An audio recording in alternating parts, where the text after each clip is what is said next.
इस वीडियो में हम एक इफ एल्स की एग्जांपल डिस्कस कर लेते हैं। यहाँ पे मेरे पास एक फंक्शन है, उसके अंदर 10 और 5 वैल्यू है। तो मैं चेक करूंगी कि कौन सी वैल्यू मेरे पास ग्रेटर है, या ए की ग्रेटर है या बी की ग्रेटर है, जो दो मुझे मिल रही है। तो हम यहाँ पे एक फंक्शन लिख लेते हैं, फंक्शन लार्जर। उसमें हमने पास करवाया ए और बी और कर्ली ब्रेसेस इसकी लगा दी। और यहाँ पे अब हम कंडीशन लगाएंगे, अगर ए की वैल्यू ग्रेटर है बी से, ठीक है, तो क्या कर दो, document dot writeln value of a is greater,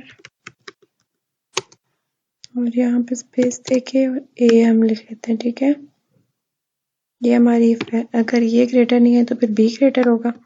तो हम क्या करते हैं, एल्स में जाते हैं, एल्स में जाकर हम यही चीज कॉपी करते हैं और यहाँ पे पेस्ट कर लेते हैं। ब्रैकेट एक्स्ट्रा हो गया, तो वैल्यू ऑफ ए की जगह आ जाएगा बी, बी इज ग्रेटर, और यहाँ पे बी की वैल्यू आ जाएगी। तो value of b is greater, तो यहाँ पे मेरे पास 10 है। मैंने इस फंक्शन को कॉल कर लिया, इसमें दो वैल्यूज पास की, 10 और 5। 10 ए के पास जाता है, तो 10 मेरा 10 है और बी कंपेयर करेगा, 10 ग्रेटर है 5 से, तो ये प्रिंट कर देगा। तो हम इसको देखेंगे यहाँ पे, तो value of a is greater 10 आ गया, ठीक है। अगर मैं यहाँ पे 1 लिखती हूँ, 4 लिखती हूँ और एक 5 लिखती हूँ, तो ये एल्स वाली कंडीशन चेक करेगा, इफ वाली फॉल्स हो जाएगी और एल्स में चला जाएगा। यहाँ पे जिस तरह गया 4 और 5, 4 ग्रेटर है 5 से, नहीं लेस है, तो एल्स में आया, एल्स में आकर उसने ये कंडीशन ट्रू कर दी और ये वाली स्टेटमेंट उसने प्रिंट कर दी कि value of b is greater, और बी की वैल्यू दे दी।